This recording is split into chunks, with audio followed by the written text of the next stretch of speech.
A professor from upstate New York is using technology to transform the world, especially for young people in need of limbs.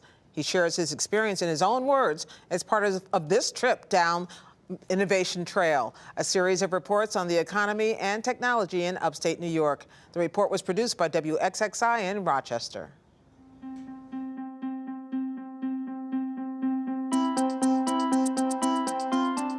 I'm John Shull. I'm a research scientist here at the Rochester Institute of Technology, where I'm in the Center for Magic, RIT's Center for Media, Arts, Games, Interaction, and Creativity, where I run a lab on access and collaboration technology, which is how I got started founding an organization called eNABLE, E with a hyphen, N-A-B-L-E.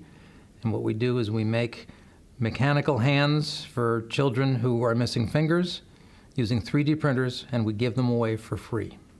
Just like printing a document, you press print and the 3D printer starts building this object that you designed on the screen by putting down tiny thin layers of plastic, like a glue gun, layer by layer by layer, building it up to make the thing.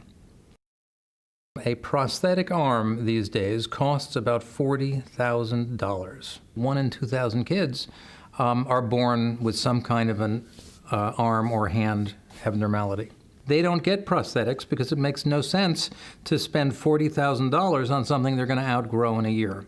With a 3D printer, we can start making these things almost for nothing. Instead of $40,000, you can do it in about $10 or $20 worth of plastic. And it's not as sturdy as a $40,000 titanium artificial arm. On the other hand, if you outgrow it or you break it, you can make another. One of the interesting things about this project is that the kids that we're making these hands for are becoming inventors and designers in their own right. I was working with Derek a few months ago, and I was showing him this artificial arm that we're working on and explaining that we needed kids to work with us as test pilots and as collaborators. And while I'm talking to him, he put 2 of these models together and he said, I'd like my arm to be this long. So Derek now has an arm which is extra long. He can pick things up off the floor without bending over, and he can reach to the highest shelf, higher than his classmates, because he's got an extra long arm, the so-called Derek arm. Which just goes to show that 7-year-olds and 9-year-olds can play a really important role in helping us invent the solutions for other kids and other grown-ups in the future. You know, disability is a funny word. Disability means you can't do something. It's not a disease, and it's not even a property of a person. A person doesn't have a disability. A person has a disability if he's in a world where he can't do something. If I didn't have glasses, in a world in which there's lots of fine print, I would be disabled.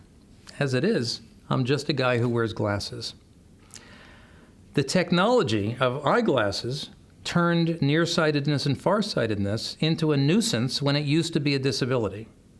New technology is going to turn things like you're missing a hand, or you can't move your body, or you have brain damage into a nuisance rather than a disability.